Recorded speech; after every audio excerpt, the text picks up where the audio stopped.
So what's up guys, I am BlackOpsAmazing, welcome back to another zombies video on the channel where today I'm taking your questions from the comment section below and answering them. If there's anything that you guys want to know to do with the zombie storyline or Easter eggs, after this episode today, on the 1st of November by the way, happy 1st of November, hopefully you all had a fantastic Halloween, but after this tomorrow there will be one more episode of the zombies Q&A and that will be it. Friday, that's if World War II arrives on time, we'll be going on to World War II zombies. So tomorrow, as I said, is the final episode of the zombies Q&A. After that, we have World War II zombies, so stay tuned. Hopefully you enjoy the video. If you do, a like rating as always would be very much appreciated. Make sure you are subscribed to stay up to date with the latest videos on the channel. Thank you guys for watching and let's get into it. So the first question of today from Satisfied Squid says, hey BOA, what is the deal with the nav card? I don't know if you've already answered this, I love your vids. So if you don't remember or if you haven't played Black Ops 2 Zombies, within the maps Transit, Dire Eyes and Buried,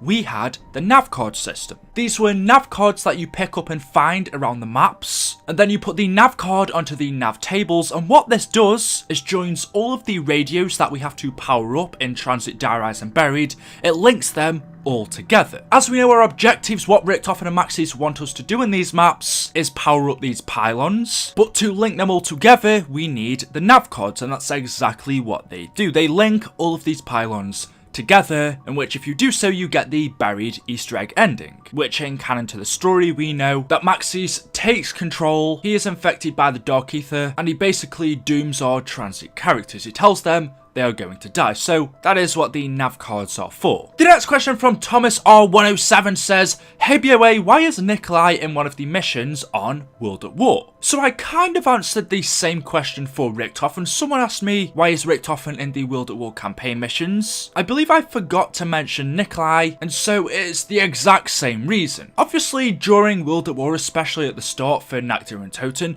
zombies was never supposed to be anything big. It was just a side project. And so because Treyarch didn't really put any effort into it, they obviously didn't create their own character models for the game, and so they took the character models from the campaign and put them into zombies. Nikolai, just like Richtofen, was originally a character in the World at War campaign, but as zombies progressed, as we got more and more maps, as we went from Nakdir and Toten to Verrucht, and then finally in Shino Numa, which is where the characters were introduced, Richtofen, Takeo, Nikolai and Dempsey, Treyarch, instead of creating whole new characters, they just took the character models from the campaign and used them in zombies. So that is the reason why we see them. Waltrus says, why was the Origins robot chasing the truck in the Draz and Draka trailer? So I didn't think I'd be asked this question, but obviously if people are asking them, then people want to know. People don't know. But as we know, this robot that was chasing the truck in the Eyes and Draka, inside of it was our Origins characters, Takeo, Nikolai, Dempsey and Richtofen. They were in the robot's head, controlling it and chasing this German truck that the 1.0 version of Tank Dempsey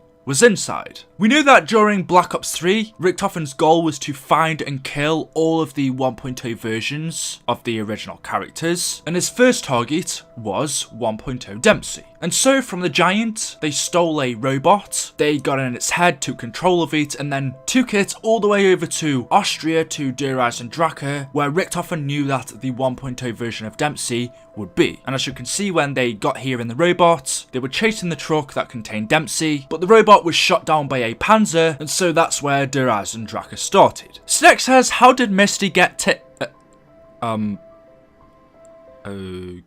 Doc Soul says, how did you come up with your channel name? I can't exactly remember, it was probably something stupid, but I think it went along the lines of Black Ops is an awesome game, I love Black Ops, I'm gonna make videos on Black Ops, it's amazing, let's call it Black Ops Amazing, yes. I don't know, I just wanted something unique and something different, but also something that referred to the game that I enjoy. I don't know, it was like 4 or 5 years ago, but it was probably something like that. The next question says, and this is really good timing, but it says, in Shadows of Evil, what is the 4th district? Now very recently, just a few days ago, Codename Pizza uploaded a new video or a new interview with Jason Mundell from months and months ago, and in that interview he asked Jason Mundell about the 4th Shadows of Evil district. I'll play it now. So it's like, I'm thinking of other things, but while we're on this topic of Shadows of Evil, yeah, 4th district, it's on the map.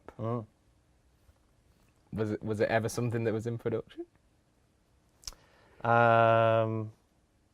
No comment. So he says to Jason, the 4th district in Shadows of Evil is on the map, which it is, as you can see right here. Obviously, we can't access it, we can't get to it, but we can see it. And he asked Jason, was this something that was ever in production? Was there something that was ever supposed to make it into the game? And he gives us the classic Jason Blundell reply of no comment, just leaving us hanging. If you take a look at the map, which is just outside of this spawn, you can see we have our districts. We have the waterfront district, the canals, the junction, the footlight district, and then the one that we can see on the map, and we can also see it in game, but isn't there for us to access, is downtown. And we can clearly see from this map, it's quite a big district, probably just a little bit bigger than the footlight district. We can see it on the map, we can see it in game, but we can't access it. And as Codename Pizza asked Jason Blundell, was this ever something in production? And the answer was no comment. So I guess it's still gonna be a mystery. Was downtown ever supposed to be in Shadows of Evil? And maybe for reasons that we don't know, possibly they ran out of time, or maybe the map with this downtown district was too big and so decided to cut it out, because as we can see, a lot of that area is built up, so I don't see a reason why they couldn't have included it in the game, but maybe with it, the map just didn't work properly, it was too big. I honestly